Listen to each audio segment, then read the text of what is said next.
I always forget one. I always forget one. Wow, anyway, when I find it, I'll come back. What's good, everybody? It's your girl Amanda Speaks, and I'm coming back to you with another video.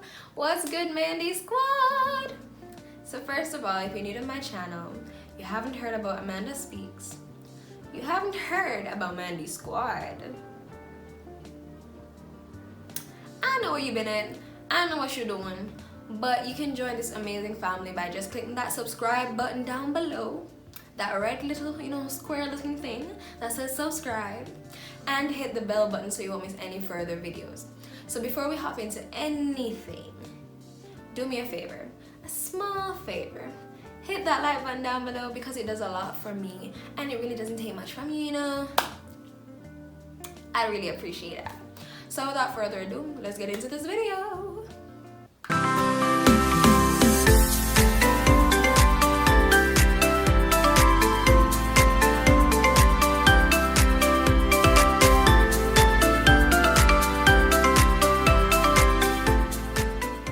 So today, guys, this is more of an introductory video to what I'm going to be doing.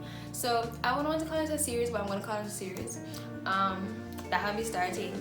Reason being, I just feel like a lot of persons don't know a lot about this area and don't take the time to actually read about it or develop it, and it plays a really huge part in how we relate to each other, how we actually show our love to each other and stuff. And I'm going to be sharing my results with you guys in the next video anyway. But the series I'm going to be starting is on the 5 love languages. So for those of y'all who have heard about this before, ensure to give this video a like, comment below what your love language is. And what we're going to be doing is we're going to be delving into what are the 5 love languages. In the next video, I'm going to link the webpage where you can actually test what your love language is.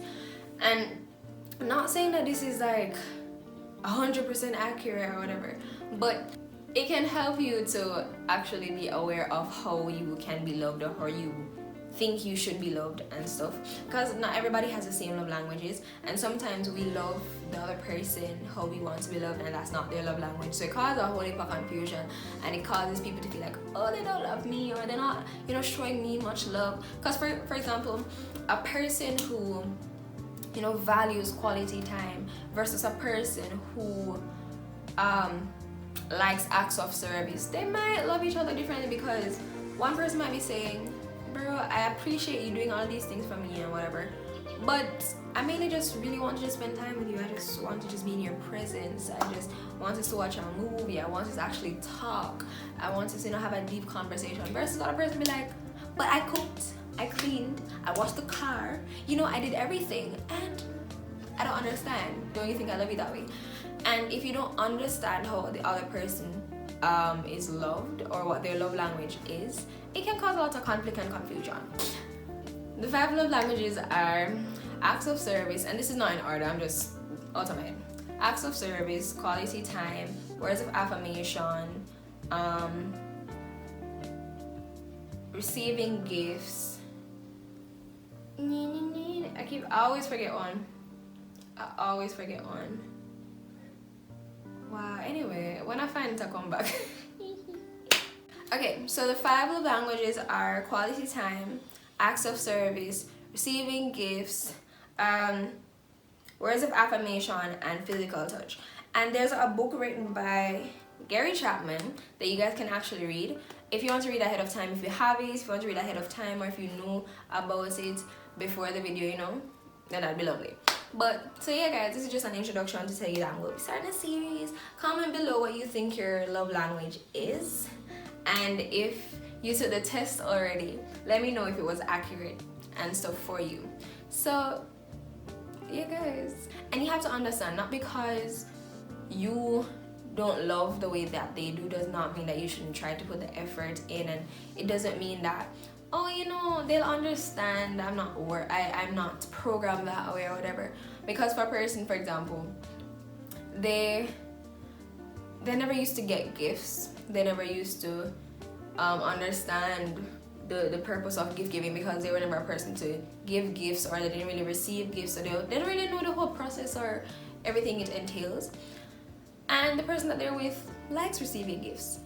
It's all good and everything if you tell them you look pretty today, or you look beautiful, or you look handsome, blah blah.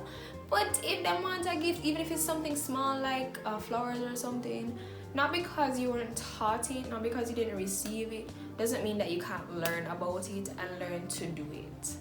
And I always say this, not because you weren't taught it, you never learned it, you never experienced it, does not mean that you can't learn about it and work towards it. Cool? So this is basically, as I said, the introduction, and I hope you guys will stay tuned for the rest of the series, and I really hope that I help you guys. So peace.